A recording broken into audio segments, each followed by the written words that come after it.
Live from WRCT Studios in Pittsburgh, Pennsylvania, the Total Education Hour, the talk shop for teachers, parents, and administrators. Here's your host of the show, Neil Haley, the Total Tutor. I cannot believe it's already been 6 months since the last time I've been at the National Publicity Summit in New York City, and I'm heading there tomorrow. Again, I'm the host of the show, Neil Haley. Please go to my website at totaltutor.org. It's going to be a quick trip to New York, but I am really happy because also we have an affiliate in New York City, so I look forward to meeting one of the executive producers of the station in New York City. I want to introduce to the program, first of all, my co-host Darcy, my great expert in education. Thanks for coming to the studio. Sure thing, Neil. Thanks for having me on. And then also my former co-host on Thursday nights, Adam, the former teacher. Adam, it's always great that you come. It's great to be on. All right, awesome. And now I want to welcome to the program, and this is really an interesting guest. I love the topic, Darren Campo from True TV. Thanks for calling the program, Darren. Hi, Neil. Thanks for having me call in. Oh, absolutely. Darren, tell our audience a little bit about your background, and then we'll talk about the topic. Well, I run programming at True TV, which is a pretty exciting network for guys that we've been turning around. And I also have a couple of other things I do. One is I'm a science fiction writer. I'm also a professor of production at the entertainment division for New York University. All right. Well, fantastic. And our topic today is science fiction beats Wall Street expectations. Now, this is surprising because, again, I know I do have a sci-fi nerd right next to me, and that basically she's going to be excited once she hears a little bit about the topic because we were talking about Claire Doden coming to the program in a couple weeks, and that's really exciting for her. She's a huge fan. But tell us why it's beating expectations. You know, it's so strange. The world has changed really quickly, even in the past couple of years when we think a recession's come and gone, and then we see it hasn't come and gone. And it's at a point where we can't almost learn from the past anymore. We're saying, gee, we had this set of expectations that we should do one thing. We should invest, for the long term, and it doesn't seem to work out for us. And I'm looking, as I'm teaching my class, for constants in a sea of variable. And one of the constants, when you look at the top 50 of anything entertaining, it's books, movies, anything, is science fiction and fantasy. Yes, and I'm a huge sci-fi fan as well. But the older types of sci-fi, Darren, maybe I'm a huge Star Wars fan. Right. V was one of my favorite series back in the day in the 80s. And my wife doesn't like any of the sci-fi, Battlestar Galactica. So you can kind of catch me up another time on the history of science fiction. But I know Darcy has a question. I do. Go ahead, First of all, Darcy. thanks, Darren, for coming on the program. That's great that we're going to be talking about science fiction. It's fantastic. So I wanted you to maybe tell us a little bit about how you started writing. I started writing when I had my first job at CBS, and I think it's important for everybody when they're pursuing their passion in life to not confine it just to your career. So it's okay if you're writing, but nobody's interested in reading your writing or publishing your writing or whatever it is, painting or drawing or looking at maps or listening to music. Have lots of really interesting things to do that aren't going to be judged on outcomes, that aren't part of your occupation. I like that, Darren, because I think that if we have passion for something, at one point it's going to pan out. Don't allow people to tell you differently that you should give up. Am I correct about that? And the kind of that talks about in education in a lot of ways as well, is kids that are failing and are told you can't amount to anything. A lot of times they do if they have that passion and drive, right? Yeah, and I think if you point out to somebody, are you writing because you want to be a famous author, or are you writing because you enjoy it? It calibrates you. You go for anything, that question, and it calibrates you to, you should be enjoying what you're doing, not suffering for an outcome. Yes. I mean, I think if you're not enjoying what you're doing, and then you need to find something else, because your passion leads you to working hard and to enjoying life and enjoying your work. If you don't enjoy what you're doing, find something else. And I know Adam has a question. Go ahead, Adam. Going back to our original question with sci-fi beating Wall Street expectations, I think it has a lot to do with sci-fi no longer being a niche market and now being a little bit more mainstream. What do you think were some of the things that made it a little bit more mainstream within the last decade? I think that's a very astute observation, Adam. And one thing we looked at when we're looking at what is it about, let's say, the top 50 films, 48 of which are sci-fi or fantasy, we have to, the same guy's got the top one, right? Avatar and Titanic. So we just take Titanic out. But the thing that is interesting about all of those is it comes back to a mythological construct of the hero's journey, and the thing that happens is not something you set out to do. Frodo didn't set out to have that ring. Harry Potter didn't set out to pursue magical powers. These things happen to you. Luke Skywalker, it comes to you, and it's the thing that brings out the quality in you. And it's the only way it could have been brought out, and it's that superhero in all of us that we relate to. And Darren, when I'm hearing this, I think about, again, kids, and the reason why sci-fi, they enjoy it so much is it can be creative. A lot of times in the classroom, kids are forced to just do things the old way, but when they get to really imagine through sci-fi, it really leads to more and more creative people who enjoy sci-fi. Isn't that correct? Yes. When I think, for me, when I can take, the great thing about science fiction or fantasy is when I can just forget about what's possible in the world today because of gravity or because of science or because we can only go so fast or because we don't have magic. It suddenly frees your mind to imagine things that you're not limited to. So we have so many, ideas during the day, and kids have so many ideas in school, and sometimes we're told they're not practical ideas or they're not possible ideas. Right. And over time, that has a cumulative effect of decreasing our imagination. Exactly, and I think that our imagination is so important. We're sometimes bombarded by television that really doesn't make us think. For example, the old show Heroes. I love that, and then they finally had to take that off the air. I'm sure it's on the Sci-Fi Network. I don't know for sure. Darcy's already saying yes. Yep. But a lot of people that aren't sci-fi fans didn't get it, Darren. They didn't get it because there were so many plots and different things. How could this happen? But it really leads to a lot of out-of-the-box thinkers, and I know you agree with that. And Darcy, I know you have another awesome question. I do, yes. I know we're talking a lot about science fiction and the imagination and the importance of really honing those skills. Do you have any advice for some of the parents or some of the teachers to help the students or the children in their lives to kind of work on that creativity, even if it's not exactly along the lines of sci-fi? Yes, I think one thing that I've seen be really effective is if you look at someone, regardless of their age, and watch them doing something they seem to be enjoying doing, even if it has no apparent meaning, encourage it. So if you see a child or a grown-up just picking up rocks for no particular reason, don't ask them, why are you picking up rocks? Say, nice that you're picking up rocks. What are you looking for? Not what are you going to do with them, or let's get back to work. So look for that, because sometimes you need somebody to point out in you. I had this, someone told me when I was in business school, I think you would enjoy working more for TV than at a bank. I'm glad they told you that. Yeah. Because me too. I tell you, I don't know what you're involved in True TV, but I'm a fan of it, and I like the shows because they have a different edge to them, and I'd love to bring you on the program again to talk a little bit about that. But basically what I think when we're talking about all this is creativity. It leads to creativity, science fiction. You really have to think. You can't just be staring at a wall, Darren, when you're watching science fiction, can you? No, you have to come up with your own set of rules, or you have to learn the rules of the world you're watching, because they're not just random. Somebody has constructed, the world. George Lucas constructed a world which was based on rules, and those rules are the things that we then take back to our everyday lives, and they help us. The notion of a force of the force of something invisible world that supports this visible reality is very appealing to a lot of people. In fact, I think it's probably a psychological need in most people. Yes, definitely. And Adam, do you have another question? Yeah, I actually have always loved sci-fi, but the things I always read were all of Isaac Asimov, Heinlein, those Ray Bradbury, and they're really great, but they're sometimes a lot harder to relate to people that are a little bit younger now. Do you know any good intro, like science fiction, either reading or literature or television, that might be good to get kids started on? My gateway drug to science fiction was a book called Ender's Game by Orson Scott Card.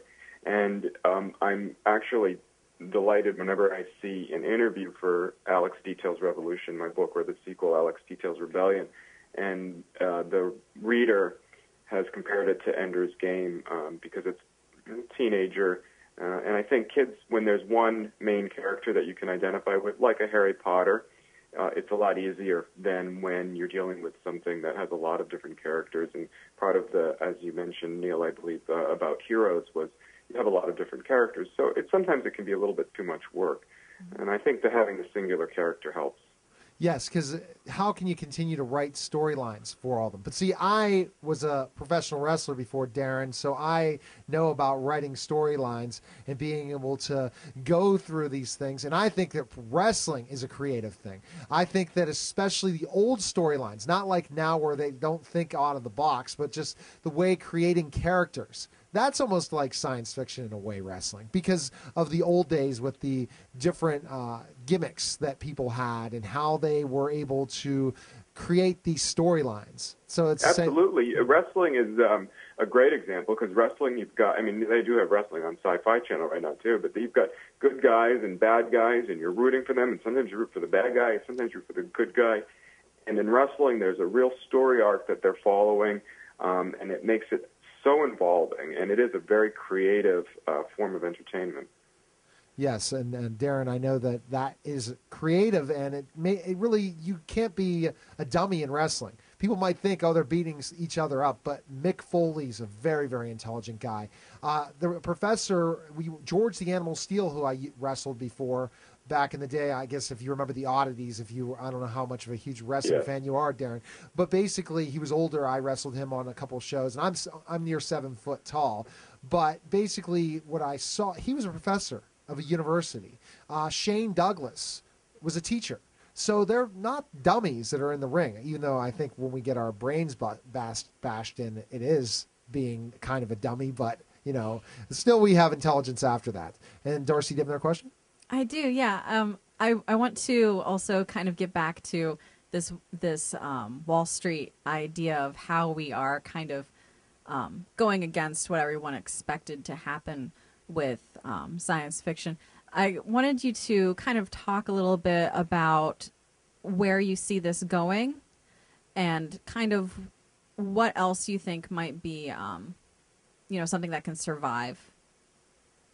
I think we look for the commonalities in what people are doing and what stories work in science fiction. And I think that if we look for, more practical ways to apply that, for example, of how we invest our money, rather than the standard, quarter versus quarter, or how, the stock market is measured against how it did yesterday, right? It's up or down. So we've forgotten the longitudinal approach to things. And if you look back through all, you can go through Asimov, you can go far back as you want, and even the 70s to George Lucas, to what's common between all of the top sci-fi films. And you look at, I think there's plenty of information on companies, and I encourage everyone to read. There's an article from Harvard Business Review did in about 2008 about Pixar. And if you read about the president of Pixar and how he runs that company, it gives you a really good idea of what qualities you might be looking for in a company that you want to invest with, or any other way to apply that knowledge. We have about 20 seconds, Darren. Where can we find more information on you? You can go to the fan page for my book on Facebook. It's Alex Detail fan page, or you can go to darrencampo.com. Well, I appreciate you coming on the program. I'd love to have you back again to talk about maybe True TV, but also talk about science fiction some more, kind of putting the science spin on science fiction in a way. To kind of look at why also you like it and kind of in an educational feel. So I appreciate you calling the program. It was great, Neil, and thanks for the questions, Darcy and Adam. All right, take care. All right, that was Darren Campo, True TV, great science fiction author. You're listening to the Total Education Hour on the Total Education Network. We'll be back in just a moment.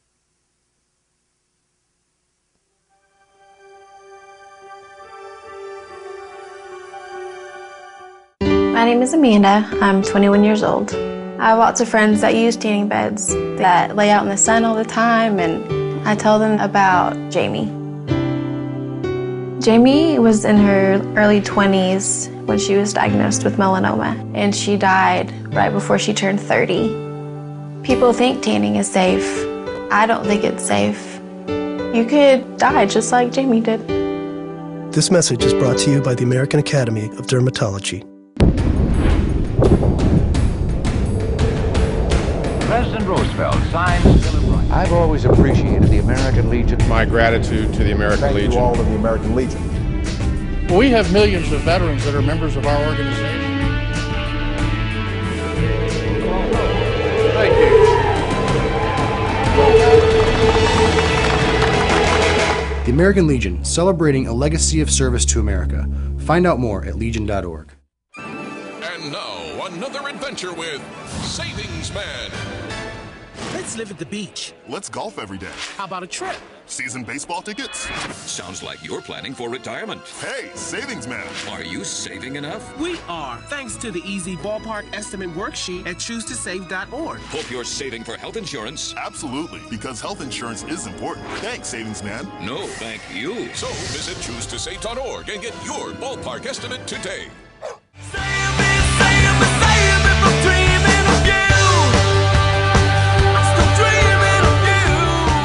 We're back to the Total Education Hour on the Total Education Network, and I want to welcome to the program Amy Hollingsworth, author of Holy Curiosity. Amy, thanks for calling the program. Hey, thanks, Neil. And Amy, one of the reasons we brought you on is because of this connection with Fred Rogers. I'm a huge fan of Mr. Rogers growing up, and again, this is Pittsburgh, Pennsylvania, where we do the show. Now, right.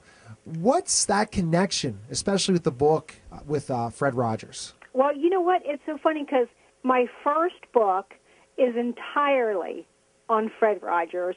My second book has a chapter on Fred Rogers, and my third book, which you just mentioned, Holy Curiosity, is all about his favorite subject matter, which is creativity. So I am all about Fred Rogers all the time. But yes, my first book was called The Simple Faith of Mr. Rogers, and it was based on my friendship with Fred Rogers. I met him when I did a television interview with him. It was about 9 years before he passed away, and we became very, very good friends for those 9 years, and his family had invited me to his memorial service. And when I was sitting there, I just thought, you know what, somebody needs to write a book about this man's spirituality. Yes. And I really had no idea, Neil, that it was going to be me. Well, I mean, it's very surprising because are you from Pittsburgh, Amy? I'm not from Pittsburgh, and I didn't even watch Mr. Rogers growing up, but I was working in television, and my son was 2 at the time, and he just discovered TV, and he just discovered Mr. Rogers, and I used to sit down and watch with him. So I really got to know him first as an adult, and I was so amazed. I was so impressed that I contacted him and asked him to do an interview, and that's how we met. And it's very interesting. I remember seeing him at the end of his life when I was at Central Catholic attending high school and at one of the masses and saw him. But basically, tell me, first of all, where you see this connection, especially in your last book, Holy Curiosity, about Mr. Rogers and creativity. It's really interesting because the whole reason, Neil, that I wrote Holy Curiosity, it's called Cultivating the subtitle is Cultivating the Creative Spirit in Everyday Life, and I have a passion to help people discover and use their creative gifts, and that's why I wrote Holy Curiosity. Well, Mr. Rogers basically did that for me because I was in the classroom. I was a psychology professor, loved teaching. But I put that on hold because I wanted to devote a year to writing a book about him. And I never expected that here, these many years later, I just signed the contract for my 4th book. So in some ways, the impetus to try to honor him through writing about him actually helped expose my creative gift. And now I'm writing a book to help other people discover their creative gifts. And I think that's fantastic. And I know Darcy has a question. I do, yeah. I know we're talking about how inspirational Fred Rogers was, which he's amazing, absolutely amazing. I was hoping maybe you could talk a little bit more about the inspiration that he gave you when it comes to writing and when it comes to your everyday life. Well, you know, I learned so many lessons from him, and I think maybe the most important one is the one that went the most against my natural personality, which I tend to be sort of hyper, and he was so calm and thoughtful and reflective. And I asked him about that one time, and he answered. He said, if you're a hyper, run-around kind of person, that's fine for you. And I'm thinking, he must be talking about me, But he really, that aspect, I think he would be so proud of how I've become so much more reflective and how much I slow down.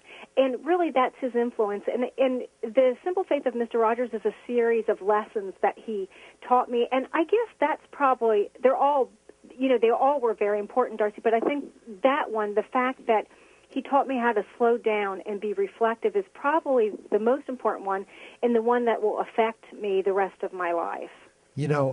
I need to slow down sometimes as well, and Darcy says that. So I wish I could maybe have a conversation with you and learn some of those lessons, but my days are just crazy. And again, heading out to New York City today, driving all the way to New York, and then tomorrow at the National Publicity Summit. So it's an honor to be talking to you. Thank you. I just know that really what Fred Rogers has done is amazing for people, and he's been a tremendous influence on many people. He really has, and on me personally, and that's why, in fact, he really does infuse everything that I do. Like I said, my first book was all about him. My second book had a chapter on him, and now I'm writing on his favorite topic. And so he really did encourage me in so many ways, and really he's the reason I'm writing books right now, which is really interesting. I don't think I would have gotten into this business if I hadn't wanted to honor him, because it's too tough.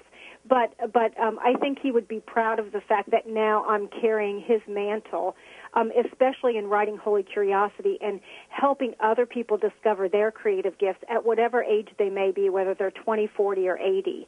And I really have a passion for that. That's great. Well, that's great. I got to meet Fred Rogers actually once, because he had his grandkids at a local daycare where my mom and I both worked at, over at the Shady Lane School, which was a great place. But he really was just a calm person that helped you reflect on things in general. And I think this would be something that he would be very proud of. I hope so. I hope so, because he was the type of person, he cared so deeply about each individual person that he met, and he was always encouraging. And, there's no way for me to know this, but I think, I know this might sound strange, but I think he knew I would write a book about him. It's like the things that he said in his letters or during our phone conversations, or even some of the things he sent me, sermons, speeches, eulogies. It's almost as if he saw the potential in me. He made sure I had everything I needed to write this book about him, and it was a side of him that was not exposed, because he was on public television, of course. And so everybody knew what a wonderful man he was, but not a lot of people knew about his faith, which was a more private thing. And so it's almost as if he set me up in the best way possible to be able to explain this aspect of his life. And, Amy, I want to talk about creativity, because it's kind of a theme the last couple weeks on the program. We had Tony Bon Jovi on the program last week, and he was talking about his creativity to start Power Station. And Darren Campo, who is involved with True TV and writes science fiction, talked about his creativity. How did Fred Rogers teach you about creativity? Well, I think he just inspired people to be who they were.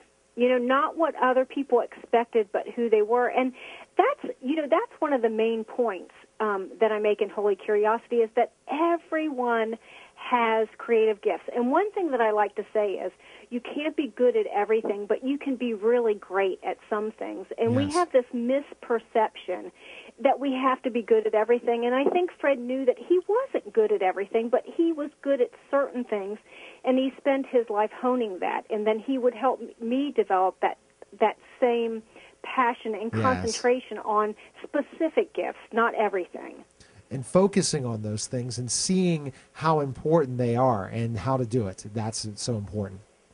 It is, and it's his whole life was creativity. I mean, he was ordained as an evangelist. He went to seminary when he was doing Mr. Rogers' Neighborhood, but they didn't know what to call him because he didn't have a church. So they ordained him as an evangelist to work through the mass media to serve children. Now, if that's not the most creative ministry calling I've ever heard, and that's what's so interesting. I use this example with my son who's halfway through college now. I said, look how interesting it is that Fred Rogers' gifts were used in such a different vehicle. He didn't have a church. He didn't have a pulpit. He had a children's television show. But look at the millions of people he reached because he was brave enough to use his creative gifts. And that creativity is so important, especially in the characters that were on the program. Again, almost like science fiction in a way. Yes, it is. It is. And, you know, he had a very lonely childhood. He was an only child until he was 11, and then his parents adopted his sister Elaine. So he had and also he had some health problems, so he was indoors a lot. So he used that solitude and that alone time to develop, to play with puppets. And look how that was, even something that was sort of painful about the loneliness of his childhood, manifested into these puppets who I really believe were different aspects of his personality that show us a little glimpse of each aspect of his personality. Definitely. Yeah, you know, Amy, I know we keep pointing out how incredibly inspirational Fred Rogers is, and it's absolutely amazing, but I want to find out if there's anyone else you could possibly interview, who would you interview? Oh, my goodness. Do they have to be alive? No, not at all. I would say just off the cuff, William Shakespeare. Oh, very nice. Oh, wow. Very nice. Can you tell us why? Well, I was so inspired by him. When I was in college, I was a psychology major and an English major. I double majored.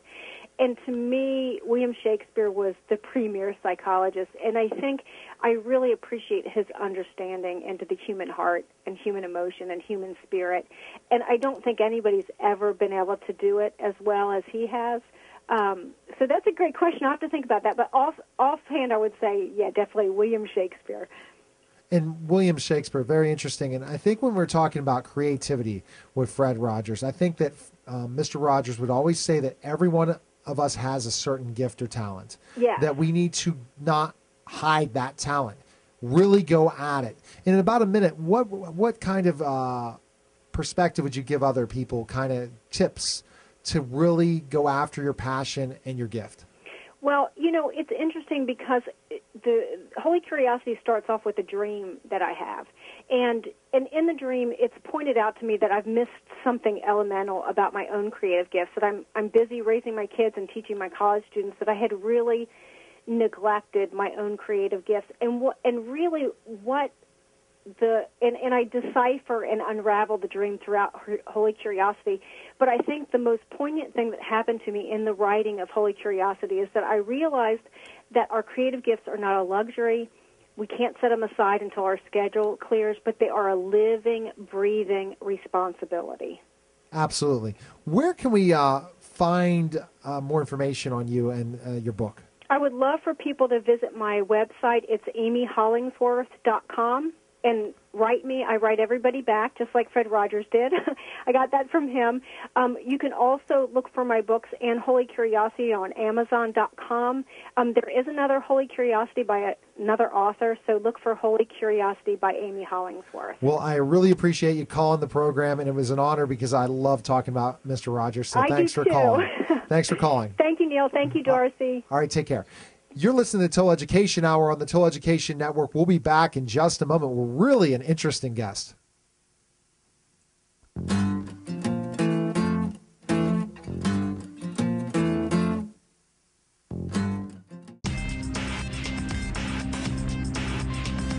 Get up to a 100% scholarship to college and up to $60,000 in assistance. Get paid to learn valuable job skills. Maybe make an extra 20 grand when you join. All while you serve your community and your country. Learn more at NationalGuard.com. My name is Amanda. I'm 21 years old. I have lots of friends that use tanning beds that lay out in the sun all the time, and I tell them about Jamie. Jamie was in her early 20s when she was diagnosed with melanoma, and she died right before she turned 30. People think tanning is safe, I don't think it's safe. You could die just like Jamie did. This message is brought to you by the American Academy of Dermatology. I've lived in Delhi all my life, and I have seen the weather change. The monsoon this year has been more erratic than I can ever remember. We've had, I think, highest temperature in the last 50 years. Growing up, you'd wait for what we call an andhi, a squall.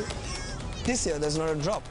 Some estimates say 2017, Delhi, 15 million people are going to be without water.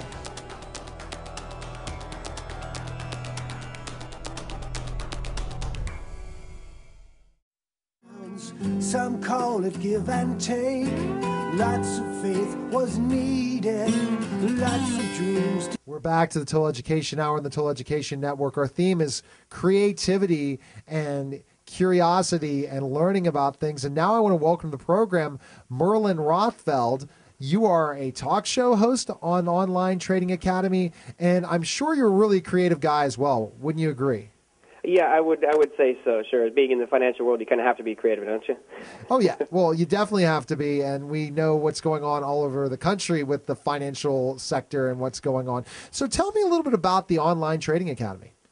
Sure. Online Trading Academy was started kind of out of necessity back in the late 90s. You know, day trading was this big boom that your banks and brokerage firms were telling you, don't be a day trader, it's bad, they're going to just take all your money. And the truth was it was a way to circumvent going to the big brokerage firms like Merrill Lynch and Morgan Stanley, and these big firms basically taking people's money and doing with it what they wanted. And the average investor was empowered in the late 90s to take control of their own order flow. So a lot of people that jump into this really didn't know what they were doing, and that's still the case today. A lot of people get lured in by the promise of huge profit, so they take a lot of chances, they don't know what they're doing, and they just lose everything. So the school arose out of that necessity to train people and teach people how to trade in the proper way, apply risk management so they can trade for the rest of their life. Well, I think educating people, that's fantastic. That's something that, again, a lot of people, we go ahead and get our investor, we get a 401k, and we just don't call our investor. So it's fantastic that you provide this service for people to teach them, because I just think that they don't have that ability to be able to understand it without training. And a financial analyst really doesn't want to train them in a lot of ways, or they'd be calling them all the time. Well, it's even one step further. The financial analyst wants to make sure that the average investor does not manage their own investments, because if they do, they no longer need the analyst or the broker. And remember, a broker is like a car salesman. They're an intermediary. All they're doing is pushing stocks that the company that they work for wants to get rid of. And the truth is, and this will kind of probably shock you, Neil, a majority of people, I would say 95% of the people listening to your show right now, are doing things absolutely the wrong way. And I'll give you a good example of this. Most people are taught to buy a strong company with good earnings, great leadership. I want to see good profit margins and products in the pipeline that are going to boost success. Well, by the time you buy that company, it's already at an astronomical price. And what we do is teach you how to effectively buy things at wholesale, sell them at retail prices, and it's done through a very structured curriculum that has been built over the last 13, 14 years by about 100 traders that are trading full-time their own real capital. So these learning lessons kind of summarize in very clear-cut, easy-to-understand core strategies that almost anybody can follow. Oh, that's amazing. I know we keep talking about how to kind of educate the consumer. You also have a blog online. I was really hoping maybe you could talk a little bit about that too. Sure. My blog is a little bit different. I used to do a lot of market commentary. I believe that most of trading is psychological. It's understanding how things really work. And again, I think the media does an amazing job at twisting the stories, the headlines, to make people perform an action that is actually the opposite side of what you should be doing.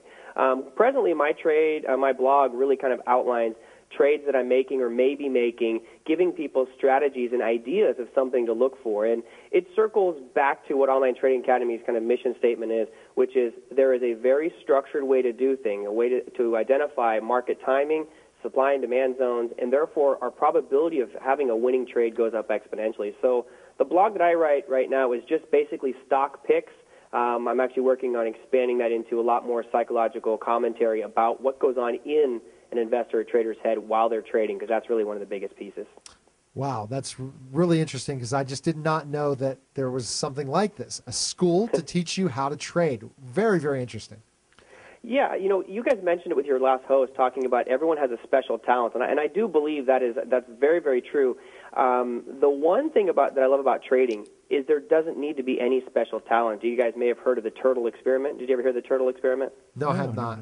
All right, so this is an interesting one. Back in 1980s, there was two traders, a guy named Richard Dennis who took $5,000 and turned it into $100 million, and Bill Eckhart, and basically these guys were trading buddies, and they made a bet. Richard Dennis says, I can teach anybody off the streets to trade effectively and make good money with the right plan. And his buddy, Bill Eckhart, said, you're crazy. You have a gift. It's in your body. It's in your DNA. And they went back and forth on this, and they made a bet.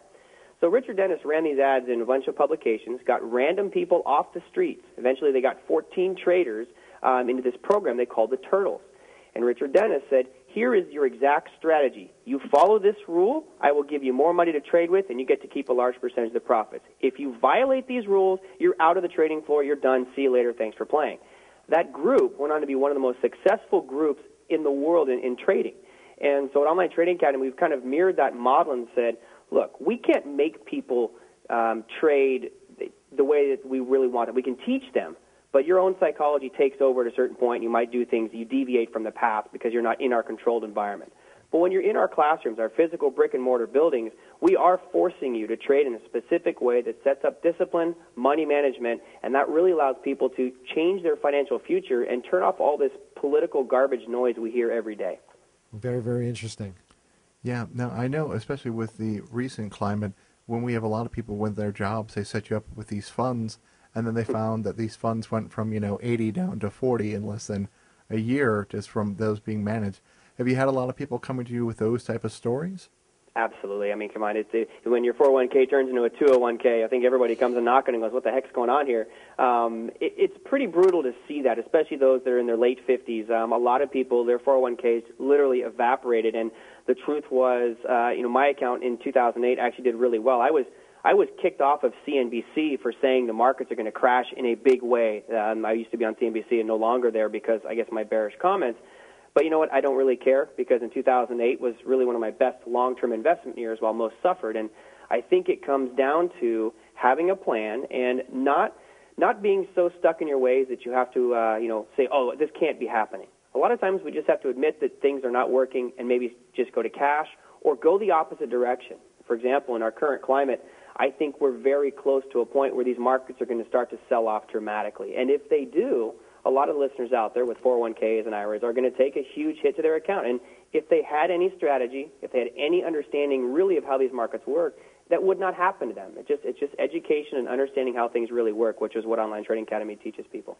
Well, I think that's awesome and really cool that you're able to do this. And it sounds like with your experience from CNBC and all these different things that people just aren't financially literate. They don't know how to have a budget. I had a discussion on the Total Education Network this week.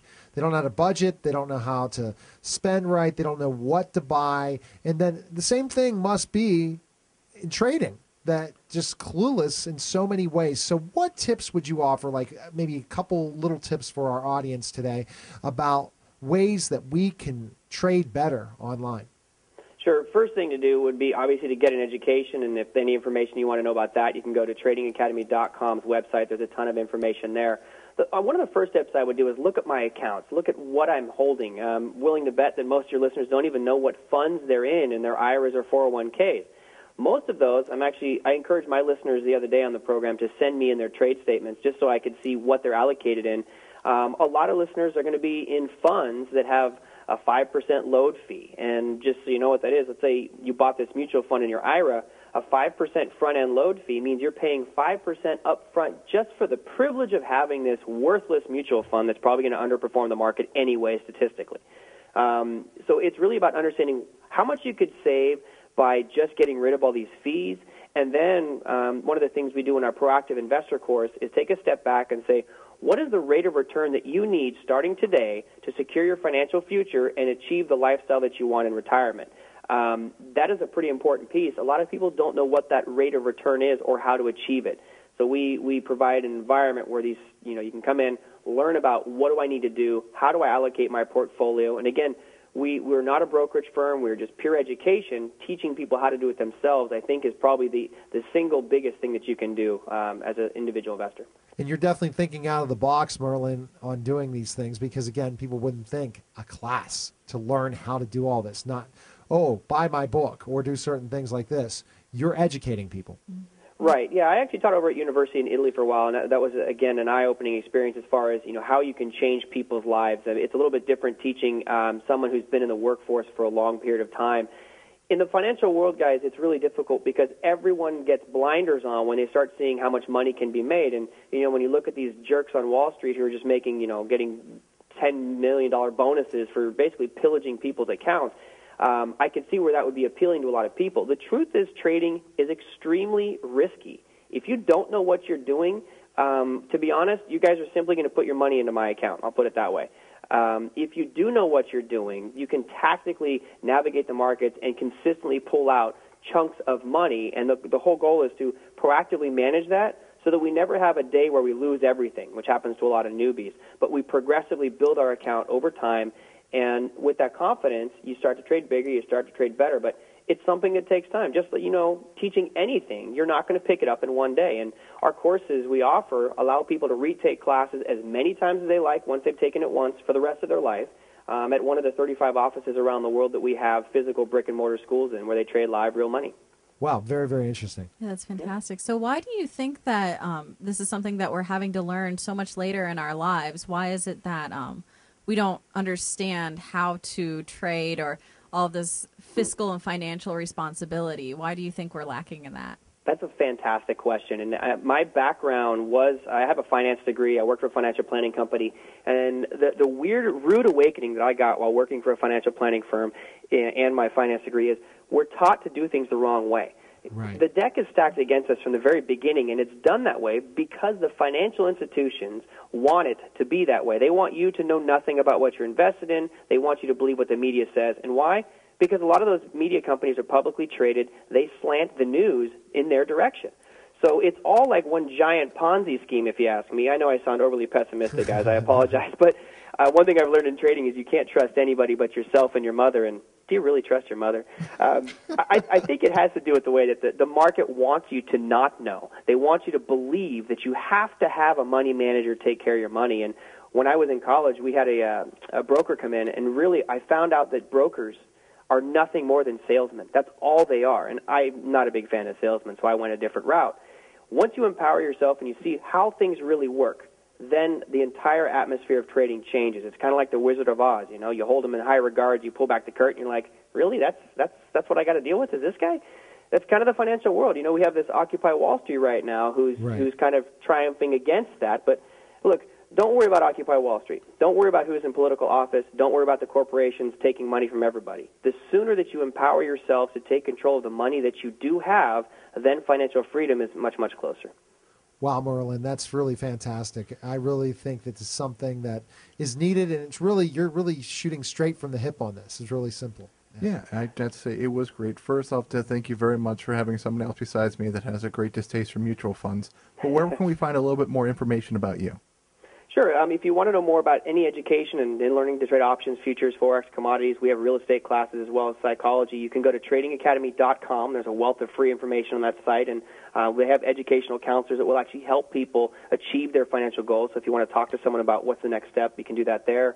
And if you'd like to listen to my radio show, I have a live 1 hour a day radio show that goes at 3 p.m. Pacific, 6 p.m. East Coast time, and you can watch that streaming live, full HD, at powertradingradio.com. And I'm definitely a skeptic on the financial world. I think that most people ought to take your money, but the sooner we realize that and we take control of our own, I think the safer we will all be. And as a little plug for Online Trading Academy, I'm a graduate. I took a class back in 1998, and I can say with 100% honesty, I would not be a successful trader, and I wouldn't be in the position I am today if I hadn't taken an educational course on how things really work.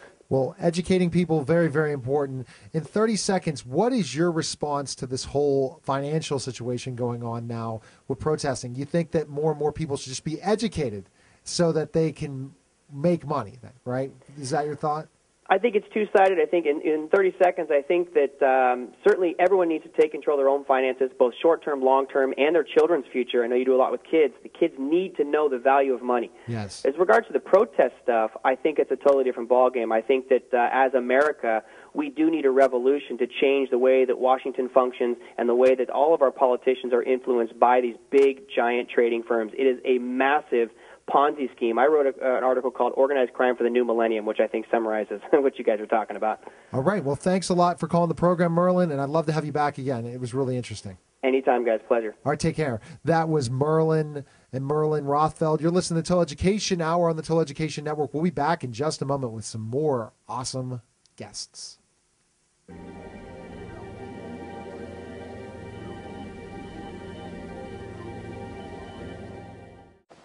Kenny, jàngal ma sa table de multiplication ma dégg. 3 fois 1, 3. 3 fois 2, 6. 3 fois 5, 15.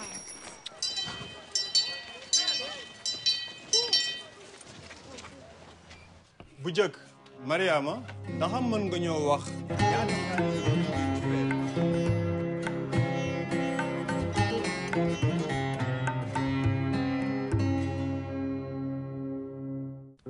What are you doing, dear? My finances. Every week I divide my allowance, some to spend, some to charity. But the first thing I do is set aside 10% to save for my future. That's awfully grown up. Did you learn that in school? No, Dad taught me. He said if you want something tomorrow, you have to save today. Dad's saving for retirement. I'm saving for a new bike. Choose to save. To learn how to get started, get your free Power to Choose brochure. He's a smart man, your father. She passed away about 6 months ago. It was really hard to learn that there was no cure. So we sought hospice care. The hospice people, they really helped. They made her feel comfortable. And they helped me and the girls, especially the girls. They're helping us get through this loss. You know, hospice people, they're good people. They're really good people.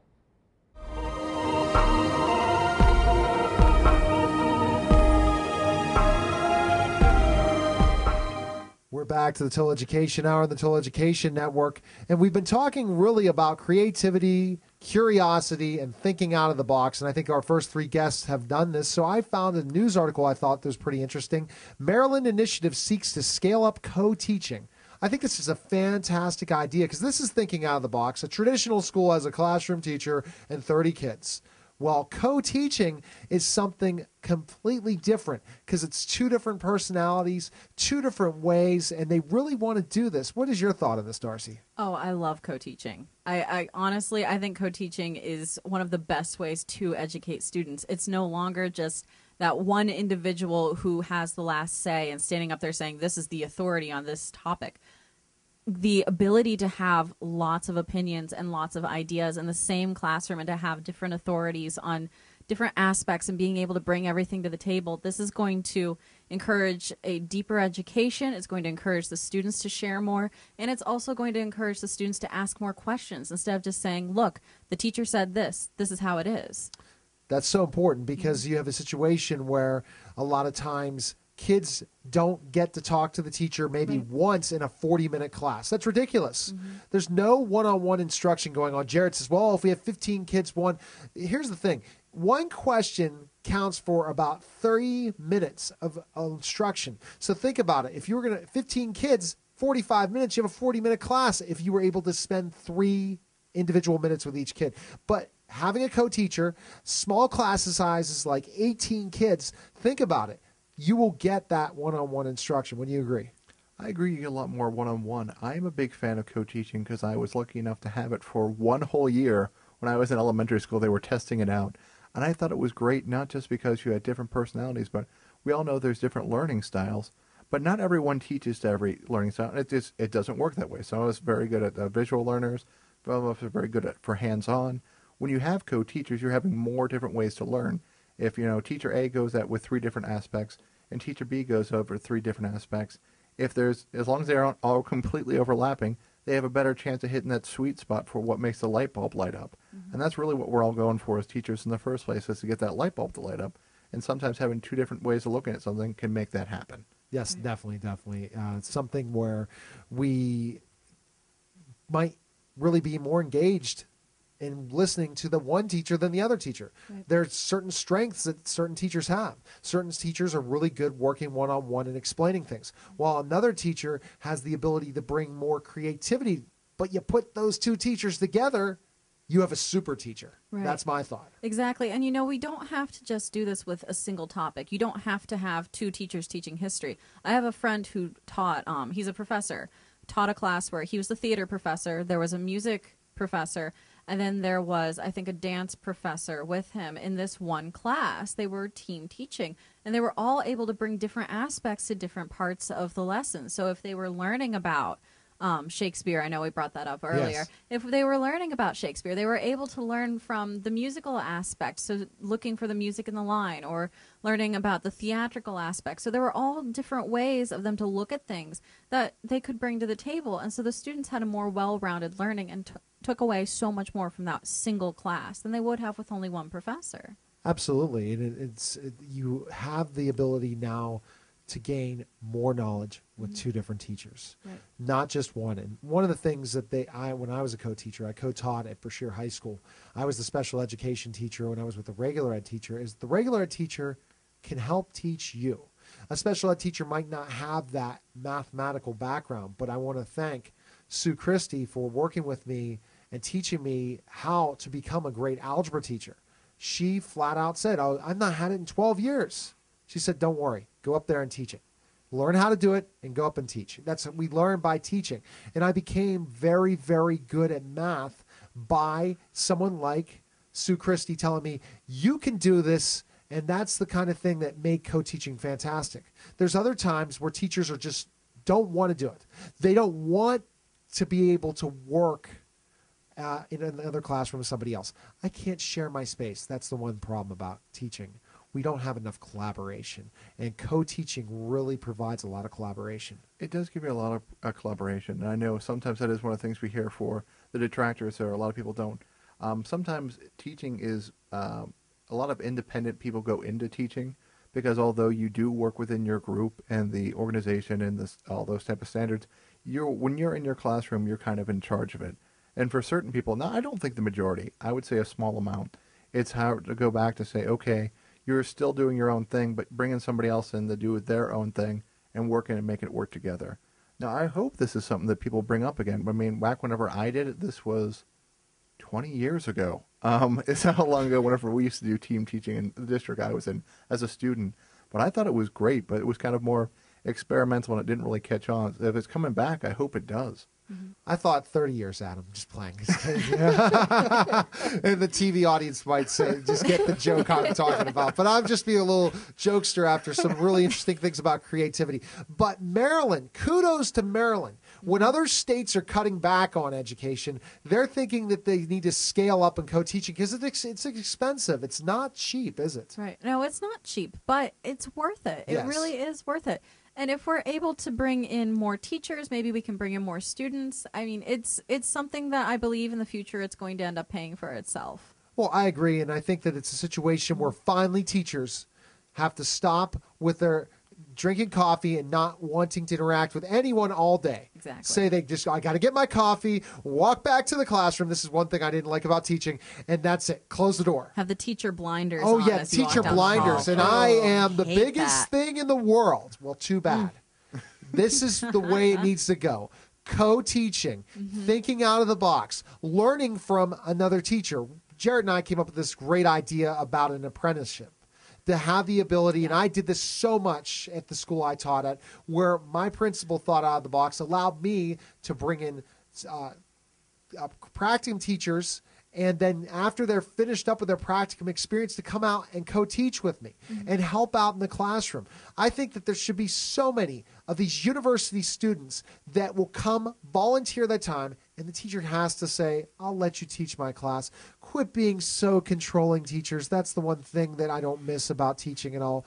Don't be controlling. This is something that works. It's proven to work because, again, the class ratio changes. Right, Adam? Oh, it does. I think one of the other things is it's always, it's very hard to get universities that does that.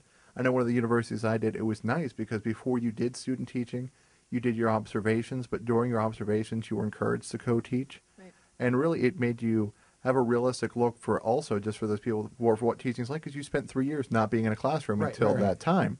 So it opens up the eyes for the students, and also gives the teacher a chance to remember this is what it's like whenever I started teaching too. So you're learning both. She's learning, the first person is learning from the experience. The second person is learning to remember this is what it was like back when I started. A little, maybe sometimes they're a little less jaded. Maybe they're a little bit more strict. You don't know what the beginning and end is for a teacher, but it really is good for a malleable thing for students and teachers. I love working with practicum students. When they came into my classroom from Carlo, from Pitt, from Duquesne, the kids' eyes lighted up, and then also I was excited because I said, okay, now I can finally learn something new. Because teachers, if you think you know it all, then you're not good. Because education is a lifelong process, no matter how good you think you are. The teacher can be replaced in seconds. So don't think that you're better than everyone else, because you can learn from this process and what co-teaching does. One of my new initiatives with this large network that I have is to start teaming up with universities and start to put on the front page how important it is to honor these professors that have taught us how to teach, and not hear these jaded teachers that say, I didn't learn from that professor. Well, maybe you just didn't want to learn. What's your thought about that, Darcy? Oh, honestly, I couldn't agree with you more. There's something about this inspiration that teachers lose, and I know we always talk about that too, and how we need to basically jumpstart it, and bringing in these fresh new teachers who are still looking at this with fresh eyes. That's something that a lot of teachers really need. I mean, I know in my student teaching, I worked with some teachers who were not my host teachers because they just came to me and sat down and said, look, what do I do? It's something that being a new teacher, you can help them to learn, and being an experienced teacher, they can help the new teachers to learn. And it's this wonderful give and take that I feel like we really need to reinstitute. See, I like my ideas about bringing college students in and being able to do this is fantastic. But again, the co-teaching, please. Wonderful. If I was a principal, and I believed in one of the principals that I student taught with, basically had us observe the grade B level lower than us and above us so that we would understand what we're doing. We need to devote more time so that you'll learn from great professionals of what they're doing, how they're doing it, and being willing to improve. One thing I like about charter schools, Darcy, is the ability for teachers to be able to be formed. Right. Not say, hey, I know it all. And no knock on you, Bronx teacher, and I'll bring you up, that basically you said I don't need to learn anything more. I know more than my principal. Well, I'm sorry. Maybe that's not true. So, Adam, with co-teaching, what would you like to see happen with co-teaching? Well, first, this definitely gotten under your skin. I can tell that. There was a teacher that has wronged you in some way. For co-teaching, I would like to see, I do admit it is kind of expensive, especially if you're having two for this. I would just like to see it introduced for people that have a chance to go do it. You'll see it result rather quickly, at least whenever I saw them, they did. Just for the increase for the teachers usually enjoyed it after a little, give them a little bit. They seem to enjoy it afterwards, and the students enjoy it from start to finish, and you see positive outcomes from it as well. Right. Exactly. And I think that what we need to do is really make changes. And I have an initiative. And guess what? You say teachers bother me. I now control this. And in the media, I'm one of the only education talk shows in the world, and I can utilize the media to change education. We're going to focus on the positive things that are going on. Yes, on my Sunday night show, I might get into some little bit of controversy, but the bottom line, there are a lot of good things going on in education.